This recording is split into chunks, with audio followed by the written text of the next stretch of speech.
All right. So tonight, we've already talked about the project a little bit. You know, the entire scope of this project, this was budgeted and planned many years ago. Someone had the foresight to work with the federal funding agencies and request future funds. I don't exactly know when it was requested, but it was probably about 4 or 5 years ago. Well, like a Bob Todd, you might know when it was requested. So someone was thinking ahead. Well, now that money's becoming available through CDOT and the federal administration, so now it's time for us to kick off the project. We're going to talk about the design schedule. We're going to talk about some of our proposed roadway layouts, which you guys have already been observing a little bit, and then we're going to talk about construction. I do want to say really quick, just to ease the room a little bit, we don't anticipate construction starting until late 2023 at the earliest. So there's no construction coming up soon, nothing this summer. At the earliest, we're thinking maybe November, December of this calendar year. I'll also let you guys know, because Ruxton does not have that much traffic. It's low volume roads. Thank you for laughing. Thank you. My jokes they'll get better. Our goal in this project is to not have any active construction during the busy, high volume time on Ruxton. So what does that mean? Probably-ish early May through late September, late October, something like that. We got to look at traffic volumes, talk with the community. Our goal is to build the project in phases, in small enough phases that we can start a phase in November-ish and complete it in March, April-ish. Now, we just came through 2 weeks of frigid weather. We can't build then. This week has been nice. We can build. So it's very weather dependent, but we know it's going to be weather dependent. So we're going to try to manage and only bite off enough roadway that we can get in, do the work, and then get out, open the road back up. So come April, May of the next calendar year, the road's back open again. Okay? That's our goal. Also, I'm just skipping all my bullets here because I'm on a roll. We will have another similar event this fall talking more about the specifics of our first construction phase. All right? So we'll do this again. We have got to get some more engineering. We have some more utility locating to do. Once we have an idea of how complex that first phase will be, we will then have an idea of when we'll have the plans ready, when we'll have a contractor, when they can start. And once we know these things, we'll reconvene as a group, as a community, and we'll walk through what we think that will look like. Okay? Fair enough? Okay, I've already hit some of these because I'm excited. Utility undergrounding. So we all know in Manitou that we have really easy to find utilities, and they're all modern and have tracer wire. Another dry joke, sorry.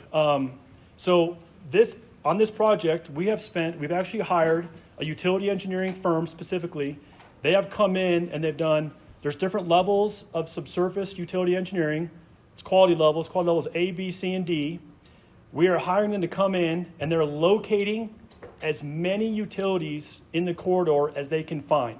And then when they can't find them easily, like there's a sewer manhole here and a sewer manhole here, we know it's connecting, we know there's a line there, we can drop stakes in the manholes, we know the depths of those inverts, okay? When we don't know that, we start having a potholer come out. So they're doing it right out here right now for another project, but they literally drill a hole in the ground, suck all the dirt out, they locate the utilities, and then they survey the depths so that we know at that specific point, we know exactly where that utility line is. Now, 3 feet out, we don't necessarily know what it is. We have an idea. So we're doing all that effort so that we can have a much higher probability of knowing where all the utilities are, which then reduces our risk of hitting them or having utility conflicts we weren't prepared for. So we're spending a great deal of time and energy up front to reduce our risks. Can I promise you there won't be any mistakes or things we don't know about? Of course not. But we can do a lot more up front to reduce those risks. I talked about roadway layout options. You'll have time to review the maps. The next slide is the schedule we're looking at for design, and I talked about the earliest construction might start. Part of the roadway layouts, we'll look at some mobility options. We have our environmental consultant here to talk, if needed to, just to know that this project's federally funded, 82% federally funded. So we have to follow the NEPA environmental clearance document guidelines. Part of that is doing what's called an ISA, an initial site assessment. So our environmental consultant had to go through the whole corridor and identify resources, is what they're called. So threatened and endangered species, archaeological things, notes historic elements, all kinds of things. So we're going through that. We have to have that document approved by all the reviewing agencies. As most of you probably know, Colorado Springs Utilities has 2 raw water lines coming through that corridor. Does everyone know that? Mm-hmm. Yes. Hold on, I want to see, just cheers. Okay, I thought so, all right. I got some real slight. Okay. When we scoped this project, we reached out to CSU and said, hey, do you guys have any infrastructure needs in this corridor? Because we want to dig once, do all the work, and then when we pave it back, be done, not dig 2 or 3 times. So CSU came out, they did a galvanization test on all the raw water lines, and although the lines weren't necessarily ready, they're within a 5 to 10 year window of needing replaced. So since we are doing this project, they said, okay, well, we'll partner with you and we'll do our raw water lines at the same time. Okay? So it's a 30-inch and a 24-inch, I think. So that's how CSU got involved. And just for the record, too, CSU is paying for all of their own engineering, and they will pay for all of their own construction. And then Manitou, with federal dollars, we're paying for our share as well. So we had to do some contracting to make that stay separate, just so you guys know. And then tonight, we're going to get some feedback on, so we have questions on the wall. Alex will hit this at the end here, so I won't take his thunder, and we'll get some feedback on it as well. All right, just a brief history. I first joined Manitou, and in my first month, there was this thing called this Ruxton functionality study meeting, and I showed up, and that was already done, but I sensed there was some frustration in the room with some of that study. So we are taking that study. We've kind of laid the roadway out per that guidance we got. And you guys might remember we called it layout like 2.5. This should reflect that. And then also just giving some more history in some previous documents.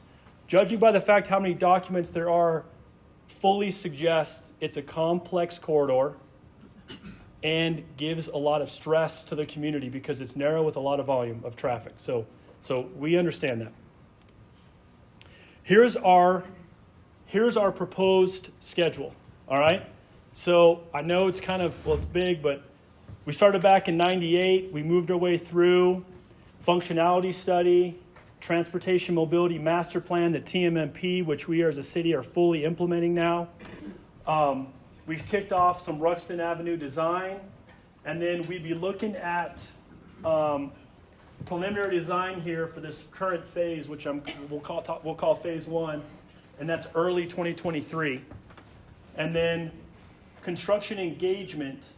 This is potentially where we know what work we think we're going to do, and we're reaching back out to you to propose and to talk about the impacts. Okay? And then here we're just kicking it down. Future construction to be determined, to give you an idea of how long this has been going on. Okay, this is one of the plot maps. This is the plot map that's up here, okay? And I just want to walk you through this so when you go look, some of the stuff will make more sense to you, okay? I'll start here where I can reach the easiest. The roadway is broken up into 5 sections, and in those sections, and you can see it on the map, like right here, you'll see it says Road 1. If I can go up here, I don't have a... Oh, well, okay. So it says Road 1 up there. That section corresponds to this roadway layout. So in that section, we'd have 2 through lanes and on-street parking and sidewalk on both sides, okay? On roadway 2, you'd have, and again, the font will be legible on your plot maps. You would have 2 through lanes, on-street parking, sidewalk. Road 3, which is further up in here, you can see Road 3 says right here. You'd have 2 lanes, sidewalk. Road 4 which is where it splits, single lane sidewalk, and then Road 5, you would have it coming back out on street parking sidewalk, just to kind of help you walk through the key, so to speak. All right, here's some other elements of this map. So we have labels, planting, we have the streets labeled. Every one of the yellow areas represents a driveway or some sort of access point. So you'll see how, we're not touching any driveways. They should all be the same.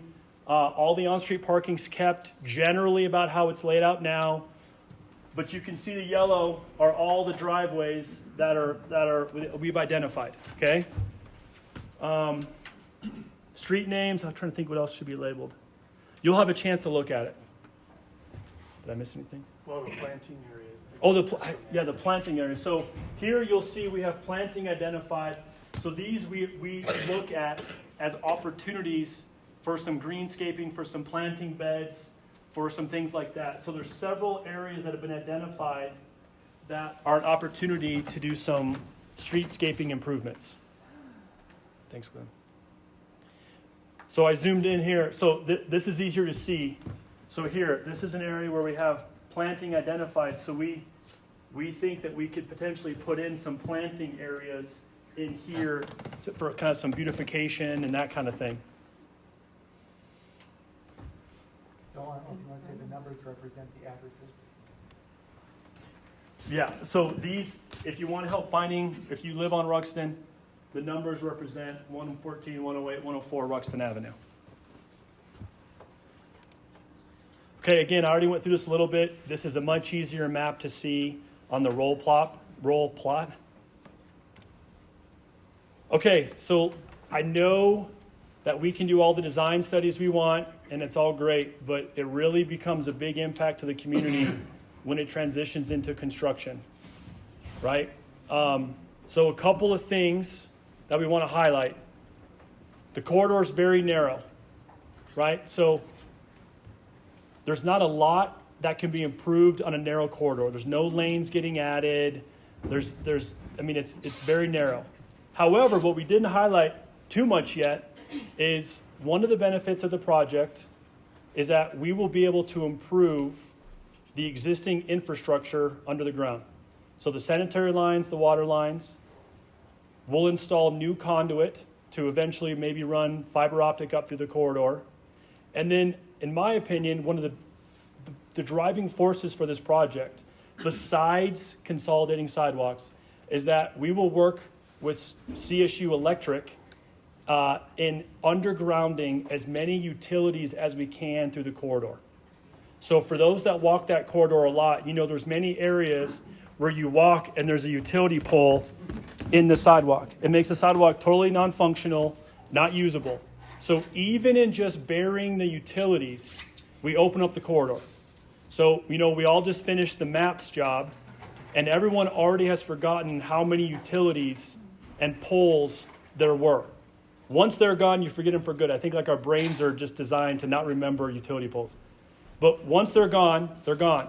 The corridor's opened up. It also improves communications and electricity reliability because you don't have tree branches and stuff falling on them. You don't have something backing into a pole and knocking it over. And it allows us to open up the sidewalks. And in some sections, we're consolidating it to one side so it actually can be, you can't see it right here.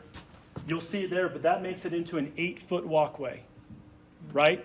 So can you imagine not having to dodge cars or utility poles and just having an 8-foot span that you can joyfully, if you call walking up Ruxton joyfully, going down maybe, but going up's tough.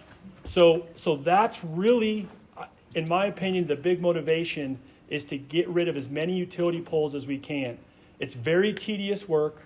We literally have to go parcel by parcel and identify each utility pole, figure out where the power drop's going to come from, and do the design for each parcel. It's very time consuming, it's very complex, but when we're done, you have a nice open corridor, okay?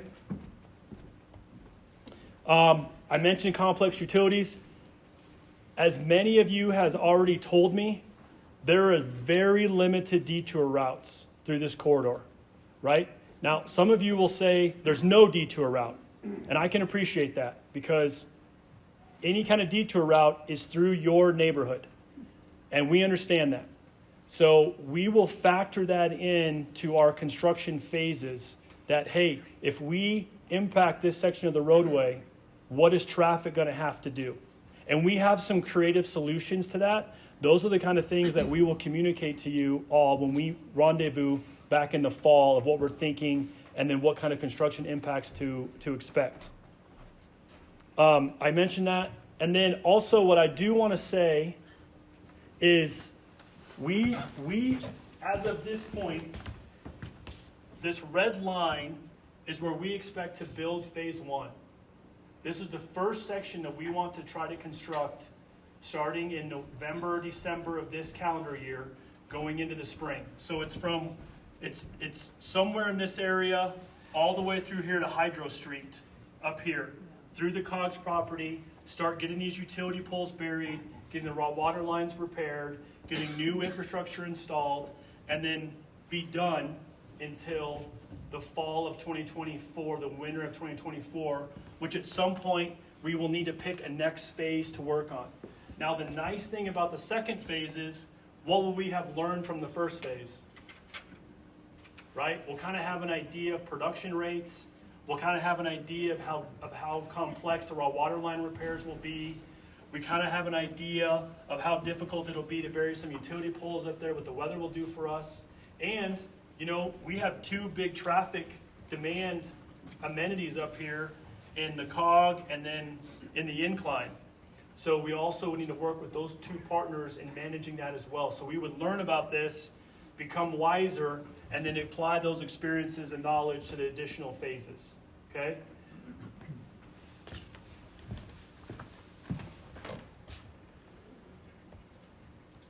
Okay,